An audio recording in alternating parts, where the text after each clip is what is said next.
اللہ تعالیٰ کیا فرما رہا ہے؟ وَلَوْلَا فَضْلُ اللَّهِ عَلَيْكُمْ وَرَحْمَتُهُ لَاتَّبَعْتُمُ الشَّيْطَانَ إِلَّا قَلِيلًا۔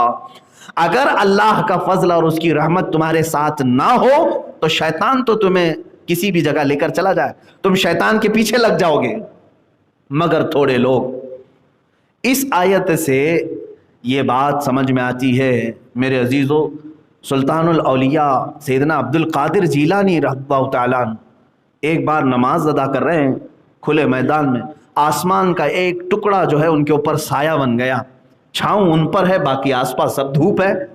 آپ نے نماز ادا کی، کسی اور کے ساتھ ایسا ہو تو وہ سب اپنی اتنی بڑائی ظاہر کر دے کہ میرے ساتھ تو آج بڑی کرامت ہو گئی ہے۔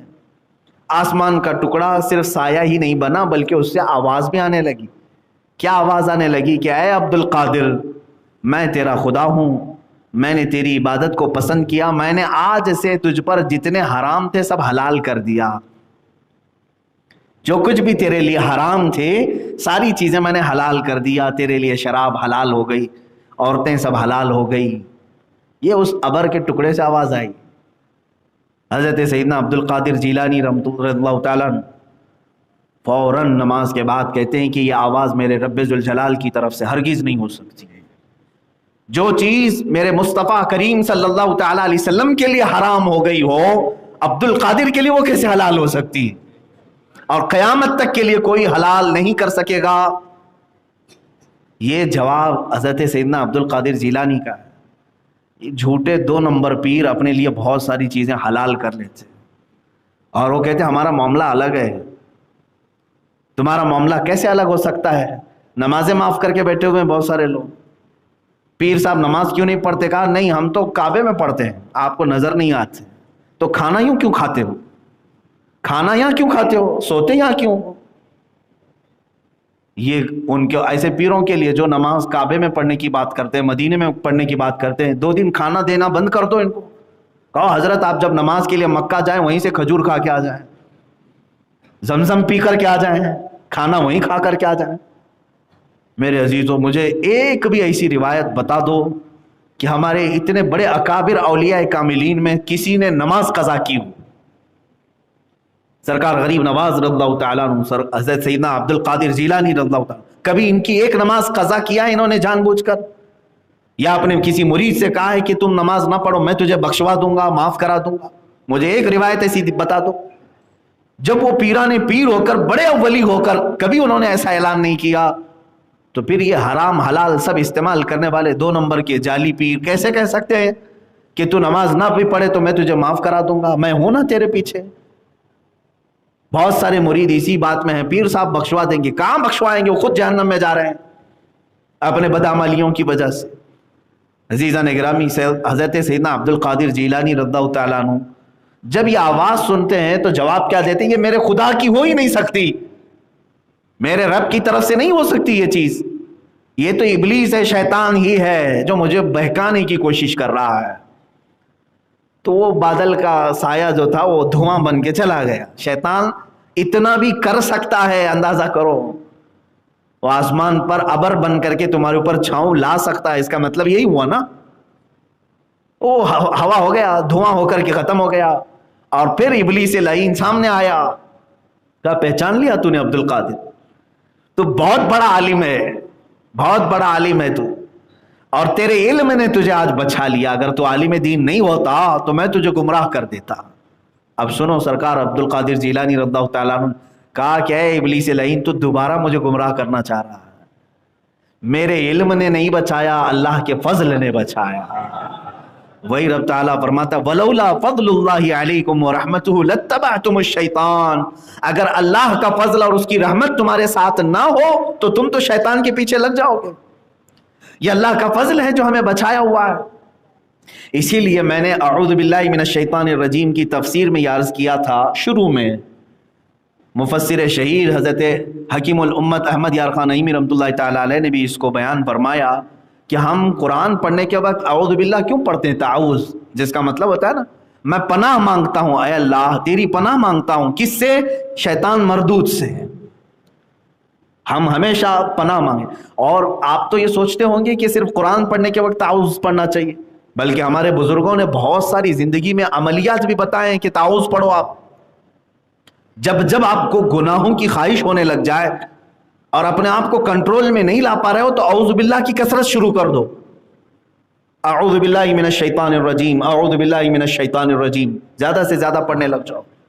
اعلیٰ حضرت فاضل بریلوی رحمۃ اللہ تعالیٰ علیہ خود فرماتے ہیں کہ میں سب سے زیادہ تعوذ پڑھتا ہوں. غصے سے بھی بچو گے، بہت ساری ایسی خرافات جو تمہاری نیکیوں کو تباہ کرتی ہیں ان سے بھی بچو گے، کیونکہ یہ سب شیطان کے عملے ہیں. اور جو تعوذ پڑھا، اعوذ باللہ پڑھا، اس کے ساتھ ہوگا کیا؟ مثال کے طور پر میں آپ کو بتاؤں کہ آپ اللہ سے ڈائریکٹ پناہ مانگ رہے ہیں، اللہ کی بارگاہ میں ڈائریکٹ پناہ مانگ رہے ہیں کہ اللہ تو خود بچا لے مجھ کو، تو خود بچا لے. اس کو انہوں نے ایک مثال سے، مفسر شہیر نے ایک مثال سے یوں بیان کیا. کبھی آپ نے اپنے کسی ساتھی کے بڑے گھر یا وزٹ کیا، کبھی ملاقات کی لی، یا چلیں کسی ایسے کے گھر جانا تھا جس کے گھر کے چوکھٹ کے باہر کتا بیٹھا رہتا ہے، پالا ہوا ہو یا پھر ایسے ہی روٹی ڈالنے پر بھی پل گیا ہوا ہو. آپ دیکھے ہوں گے، آپ اپنے قریبی عزیز کے گھر جا رہے ہیں اور گھر کے قریب پہنچے ہیں، دروازے کے پاس کتا بیٹھا ہوا ہے، بھونک رہا ہے، آنے نہیں دیتا. آپ نے بچنے کی بہت کوشش کی، کبھی ادھر سے کبھی ادھر سے، لیکن کتا بڑا ڈینجر ہے، وہ وہاں بھونکنے لگ جاتا ہے. پھر آپ کیا کریں گے؟ لکڑی بھی اٹھائے، پتھر بھی اٹھائے، لیکن وہ طاقتور تھا، کسی اور جگہ سے حملہ کر دیتا. تو آپ نے آواز لگائی اپنے دوست کو ہی، کہا کہ بھائی باہر آ جاؤ ذرا، تم اپنے کتے کو سنبھالو، مجھے اندر آنے نہیں دے رہا ہے. تو یہ ایک دنیا کی مثال ہے تقریب فہم کے لیے. وہ آیا، کتا اسے جانتا ہے، کتے سے اس نے تم کو الگ کر دیا اور دروازہ کھلا، اندر چلے گئے. تو یہ تو ایک دنیاوی ایک تقریب فہم کے لیے بتایا گیا، بلا تشبیہ بلا تمثیل. اللہ کی بارگاہ میں ہم نہ کوئی مثال دے سکتے نہ کوئی تشبیہ. مفسر شہیر احمد یار خان نعیمی رحمۃ اللہ علیہ فرماتے ہیں شیطان یہ ایک ایسا کتا ہے جو چھوڑا گیا ہے، وہ مردود ہے. اللہ سے اس نے چیلنج کیا اور اس کے راستے پر آنے والوں کے لیے بہکانے کے لیے اس کے راستے پر بیٹھنے کا وعدہ کیا ہے. لَأَقْعُدَنَّ لَهُمْ صِرَاطَكَ الْمُسْتَقِيمَ، میں تیرے سیدھے راستے پر بیٹھ جاؤں گا، اور جو اس راستے سے گزرے گا، کبھی اس کے سامنے سے، کبھی پیچھے سے، کبھی دائیں سے، کبھی بائیں سے، میں آ کر اسے بہکاؤں گا. یہ 8ویں پارے میں آیت ہے. شیطان نے اللہ سے یوں کہا ہے. تو آپ ظاہر سی بات ہے اس کے دربار تک پہنچنے میں یہی کتا حاوی ہو جاتا ہے، حائل ہو جاتا ہے، درمیان میں آتا ہے. کیا کریں ہم اس سے، کیسے بچیں؟ تو اسی لیے حکم ہوا میرے آقا صلی اللہ تعالیٰ علیہ وسلم کا کہ تم اپنے طریقے سے جتنی بھی کوششیں کرو گے اس سے بچنے کی، یہ کسی نہ کسی راستے سے پھر آ جائے گا. تو ڈائریکٹ اس کے مالک سے کہو جو اس نے اس کو بھی پیدا کیا. اعوذ باللہ، میں اللہ کی پناہ مانگتا ہوں، اے اللہ میں تیرے بارگاہ میں التجا کرتا ہوں کہ اس ابلیس سے لعین کے شرارتوں سے تو مجھے بچا لے. اور اللہ جس کی حفاظت پہ آ جائے پھر شیطان کا داؤ اس پر نہیں چل سکے گا. یہی قرآن میں بھی اللہ فرما رہا ہے وَلَوْلَا فَضْلُ اللَّهِ عَلَيْكُمْ وَرَحْمَتُهُ لَاتَّبَعْتُمُ الشَّيْطَانَ، اگر اللہ کا فضل اور اس کی رحمت تمہارے ساتھ نہ ہوتی تو تم تو شیطان کے پیچھے لگ جاتے. اے میرے عزیزو، یہاں پر یہ فخر کی بھی بات ہے، گرو کی بات ہے کہ آج تم اسلام میں ہو اور اہل سنت و جماعت میں ہو. اللہ نے اپنی اور اپنے حبیب اور محبوبوں کی محبت تمہارے سینے میں رکھا. یہ اللہ کا فضل اور اس کی رحمت نہیں ہے تو اور کیا؟ اللہ تعالیٰ نے تمہارے ساتھ فضل کا معاملہ کیا، تمہارے ساتھ رحمت کا معاملہ کیا، ورنہ تم بھی شیطان کے پیچھے لگے رہتے.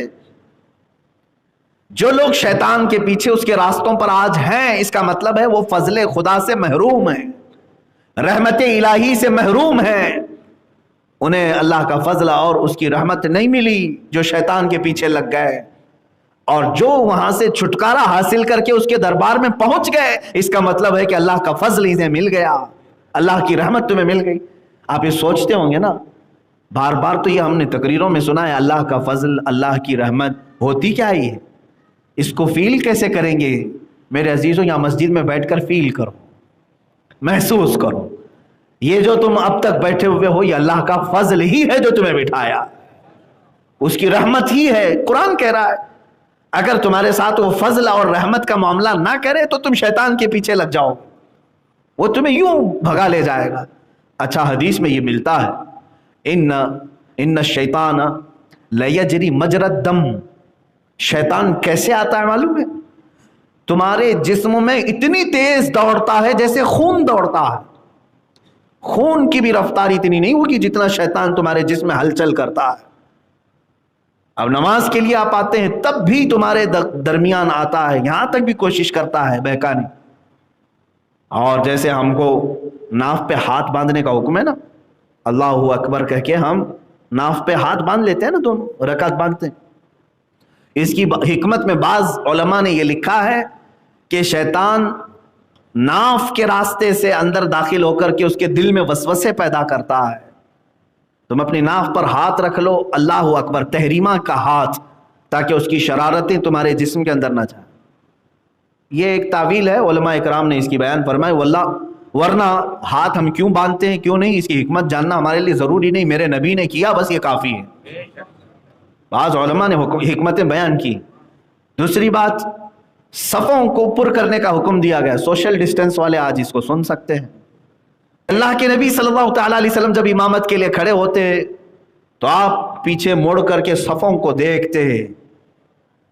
دیکھتے اور ارشاد فرماتے، استووا صفوفکم، سووا صفوفکم۔ بہت سارے اماموں نے یہ کہنا بھی چھوڑ دیا، یہ سنت ہے، رسول پاک صلی اللہ تعالیٰ علیہ وسلم کی سنت ہے۔ شروع میں بعض لوگوں نے مجھ سے یہ سوال کیا تھا کہ آپ نماز پڑھانے سے پہلے کیا بولتے ہیں، اور ہم نے کبھی یہ اس طرح سے نہیں دیکھا، آپ کیوں الگ سے کوئی نئی نماز پڑھا رہے ہیں؟ نہیں میرے عزیز، کچھ بھولی ہوئی سنتوں کو زندہ کرنا چاہ رہے ہیں۔ رسول کریم صلی اللہ تعالیٰ علیہ وسلم کی عظیم سنت مبارکہ تھی، صفوں کو درست کرتے، جب تک صفیں درست نہیں ہوتی نماز قائم نہیں کرتے۔ الگ الگ الفاظ ہیں حدیث پاک میں، تراسو، حضور فرماتے کندھے سے کندھا ملا لو، وسد الخلل، فرماتے کہ خلل بیچ میں جو گیپ ہے اس کو پورا کر دو، تھوڑا سا بھی گیپ مت رکھو۔ نبی فرما رہے ہیں سد الخلل، عربی کا لفظ ہے، آپ دیکھ لیں کہیں پر بھی ڈکشنری میں، جس کا مطلب ہوتا ہے چھوٹے سے بھی گیپ کو پورا کرو، اور تم اس نبی کے فرمان کو پلٹ کر کہہ رہے ہو سوشل ڈسٹینس، دور ہو جاؤ، ٹچ نہ کرو ایک دوسرے کو۔ تو شریعت کس کی ہے؟ اللہ کے رسول صلی اللہ تعالیٰ علیہ وسلم۔ میرے آقا صلی اللہ تعالیٰ علیہ وسلم کیا وہ حکیم نہیں تھے؟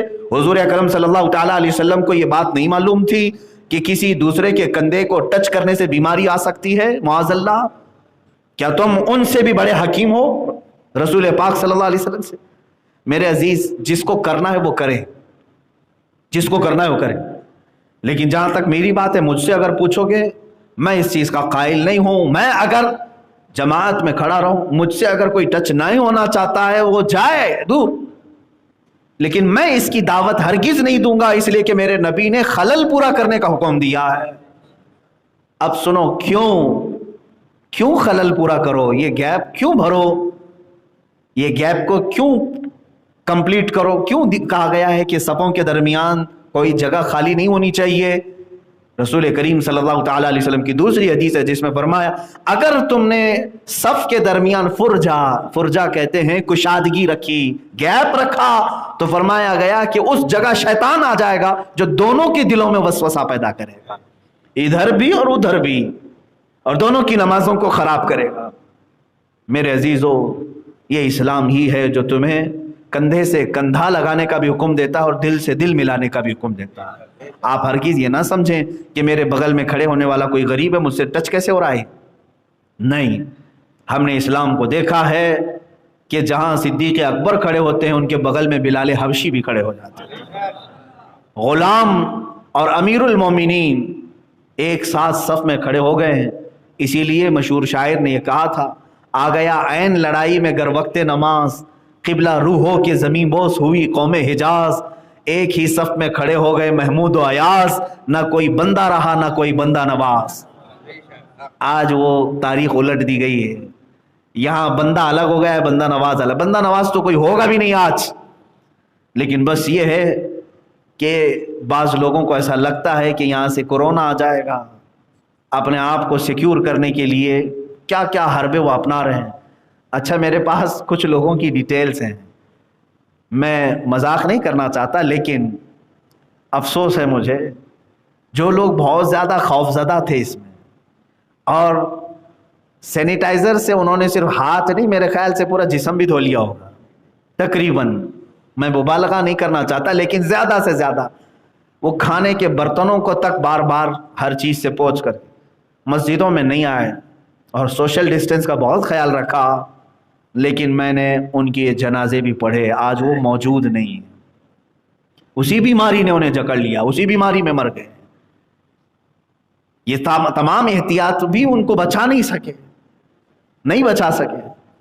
جب یہ معلوم ہی ہے کہ موت و حیات اللہ کے دست قدرت میں ہے، تو مومن کو چاہیے کہ احتیاط کرے، احتیاطی تدبیر رکھے، لیکن اتنا بھی زیادہ نہیں کہ تمہیں چھوت چھات والے معاملات آ جائیں، چھوت چھات کے یہ سب معاملات آ جائیں۔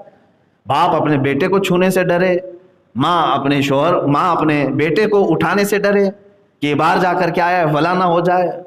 یہ تمام چیزیں آج کی ڈالی ہوئی ہیں، حالانکہ میرے عزیزو یہ ٹاپک میرا چینج نہ ہو جائے، بہرحال میں یہ کہنا چاہ رہا تھا کہ شیطان تمہیں ہر جگہ حملہ کرنے کی کوشش کرے گا، اگر اللہ کا فضل اور اس کی رحمت تمہارے ساتھ نہ ہو تو تم اس کے پیچھے لگ جاؤ، یہاں تک کہ بستر پر تمہارے شیطان آتا ہے، کھانے کے برتن میں شیطان آتا ہے، استنجا خانے میں شیطان رہتا ہے، تمہارے ہر جگہ پر شیطان آ رہا ہے۔ اگر اللہ تمہاری حفاظت نہ کرے، فضل اس کا نہ ہو، تو پھر تم شیطان کے پیچھے لگ جاؤ۔ کھانے میں شامل ہوتا ہے، بستر میں شامل ہوتا ہے، اسی لیے فرمائے گا نا، جب بھی تم بستر بچھاؤ سونے کے لیے اس کو 3 مرتبہ جھاڑو، اعوذ باللہ من الشیطان الرجیم اور بسم اللہ الرحمن الرحیم پڑھ کر کے بستر پر لیٹو، ورنہ پوری رات شیطان تمہارے ساتھ رہے گا، کھیلے گا، برے برے خیالات لائے گا، نفس امارہ جو شرارتیں کرتا ہے، شیطان بستر پر ہوتا ہے، سینے پر سوار ہوتا ہے، گندے وسوسے ڈالتا ہے۔ اور اسی لیے دیکھیں آپ بیت الخلاء میں ٹوائلٹ میں جانے کے وقت بھی آپ کو کیا سکھایا گیا؟ اللہم انی اعوذ بک من الخبث والخبائث، یہ شیطانی ہے خبث اور خبائث۔ اے اللہ میں تیری پناہ مانگتا ہوں خبیث شیطانوں سے، مرد ہوں یا عورتیں، دونوں قسم کی وہاں پر ہوتی ہیں۔ عورت جا رہی ہے تو اسے مرد شیطان بہکاتا ہے، مرد اندر جا رہا ہے تو اسے خبیثائیں، عورت جو شیطان ہے اس کی شرمگاہ سے کھیلتے ہیں۔ ایک صحابی رسول کا تو اس بات میں انتقال ہو گیا ہے، انتقال ہو گیا، تبھی تو میرے آقا صلی اللہ علیہ وسلم نے تعلیم دی کہ جو بھی جائے بیت الخلاء میں ٹوائلٹ میں پڑھ کر کے جائے، شیطان کہاں نہیں چھوڑے گا تمہیں، ہر جگہ۔ اسی لیے حکم یہ بھی ہے کہ جب تم کھانا کا لقمہ اٹھاؤ تو بسم اللہ پڑھ لو، ورنہ تمہارے لقمے کے ساتھ شیطان اندر ہوگا، وہ تمہارے کھانے کا جو نور ہے، جو رزق کی برکت ہے، وہ چھین لے گا۔ اور اگر بھول بھی گئے شروع میں بسم اللہ، تب بھی میرے آقا نے فرمایا جس وقت یاد آئے، آخری لقمہ بھی تمہارا اگر بچہ ہو تو بسم اللہ پڑھ لو، بسم اللہ فی اولی و آخری پڑھ لینا، یہ بسم اللہ بتائے گا، بسم اللہ فی اولی و آخری۔ تو حضور صلی اللہ علیہ وسلم نے فرمایا جو شروع سے وہ شامل تھا وہ سب الٹ دے گا، وہ سب الٹ دے گا، اس کو نفع کچھ نہیں ہوگا تمہارے کھانے سے۔ تو تمہیں تو بچایا ہے اللہ کے نبی صلی اللہ علیہ وسلم نے ہر جگہ پر، تو اس سے اندازہ کرو کہ شیطان سے تمہاری جنگ کہاں کہاں ہے۔ اگر اللہ کا فضل تمہارے ساتھ نہ ہو تو پھر شیطان کے پیچھے لگ جاتے۔ اب بھی ہمارے بہت سارے لوگوں کے ساتھ یہ معاملات ہو گئے ہیں کہ شیطان ان پر غالب آ جاتا ہے، اسی وجہ سے وہ دربار الہی کو چھوڑ کر اس کی پیروکاری میں لگ جاتے ہیں۔ ابلیس لعین انہیں اذان سے دور لے کر کے چلا گیا۔ بعض لوگوں کو ہم نے دیکھا ہے کہ رات بھر جاگتے رہے، اذان کی آواز قریب آئی کہ سونے کے لیے چلے گئے، کیونکہ یہ شیطان بھاگتا ہے اذان کی آواز سن کر، وہ اپنے ساتھ لے گیا۔ ایسا جو اذان کو منہ پھیر کر کے جو بھاگ رہے ہیں، جا رہے ہیں، تو وہ یہ بات بھی یاد رکھ لیں کہ وہ اللہ کے فضل سے محروم ہو گئے۔ اللہ کا اگر فضل ان کے ساتھ ہوتا تو اس کے ساتھ نہ جاتے بلکہ اللہ کے گھر آتے۔ اس کا دوسرا ایک رخ یہ بھی یاد رکھ لیں، اللہ کا فضل ان کے ساتھ نہیں ہے اور اللہ کی رحمت سے وہ محروم ہیں، اس کی وجہ سے دور ہو گئے۔ اور یہ بھی دیکھنے کو ملا بہت دور سے کچھ لوگ آ گئے اور قریب میں رہنے والے اندر نہیں آ سکے، قریب میں رہنے والے نہیں آ سکے۔ مسجد کی دیوار سے ٹیک لگا کر کے بیٹھا ہوا آدمی اندر داخل نہیں ہو سکا، اس لیے کہ اللہ کی رحمت سے وہ محروم، اللہ نے اسے اپنی رحمت سے دور رکھا ہے۔ یہ قرآن کی آیت میں پڑھ رہا ہوں۔ اور کچھ بہت دور سے چل کر کے آیا، اس لیے کہ اللہ کا فضل اس کے ساتھ تھا جو اسے یہاں تک پہنچایا۔ عزیزان گرامی، اسی لیے مسجد میں آنے کے وقت، مسجد میں جانے کے وقت بھی یہی سوال کرنے کا حکم دیا گیا نا، جب مسجد سے باہر جاتے ہیں تو آپ اللہ سے کیا سوال کرتے ہیں؟ اللہم انی اسألک من فضلک و رحمتک، اے اللہ میں تجھ سے سوال کرتا ہوں تیرے فضل کا اور تیری رحمت کا. کیونکہ اب باہر جانے کے بعد پھر ڈینجرس سچویشن شروع ہوتی ہے کہ شیطان ہر قدم پر میرے ساتھ آئے گا. یہی دو چیزوں کا ذکر اس آیت میں بھی آیا ہے، اللہ کا فضل اور اس کی رحمت. اگر تمہارے ساتھ نہ ہو تو تم شیطان کے پیچھے پیچھے چلو گے. اور ہم کو مسجد سے نکلنے کے وقت دعا بھی کیا سکھائی گئی؟ یہی مانگو کہ اللہ میں تیرا فضل اور تیری رحمت کا سوال کرتا ہوں، باہر بھی جاؤں تو اپنا فضل میرے ساتھ رکھ.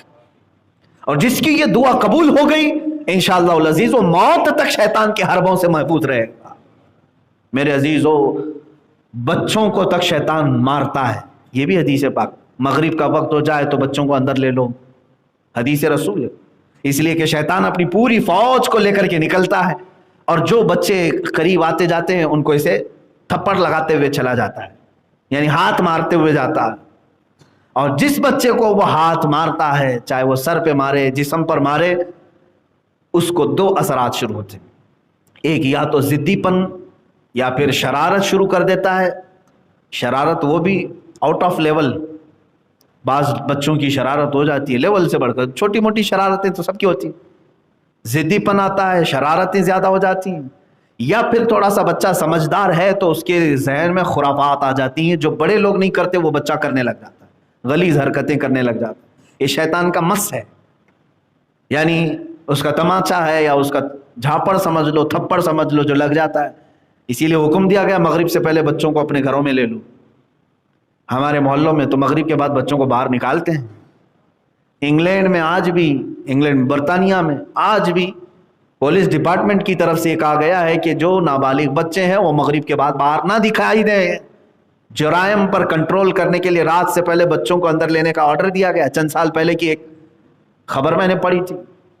میرے عزیزو، بچوں کو یہاں پر بہکاتا ہے، جوانوں کو الگ، بوڑھوں کو بھی الگ، یہاں تک کہ موت کے منہ میں جا رہے ہوتے اس وقت تک بھی بہکاتا ہے.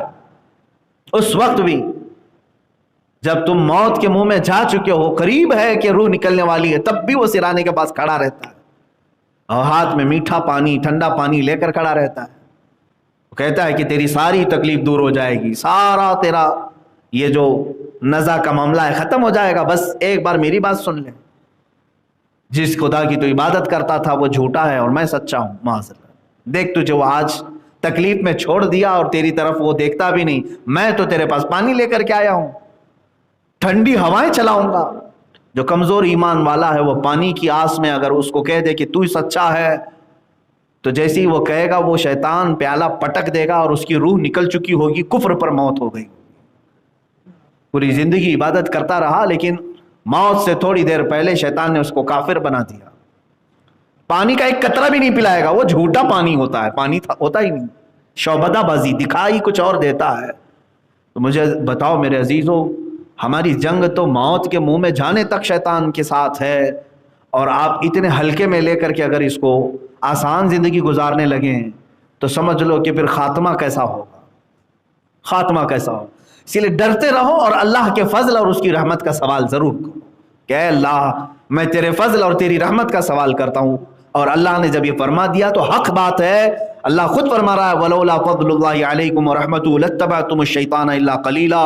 اگر اللہ کا فضل اور اس کی رحمت تم پر نہ ہوتی تو شیطان تمہیں لے جا چکا ہوتا، شیطان کے پیچھے تم لگ چکے ہوتے.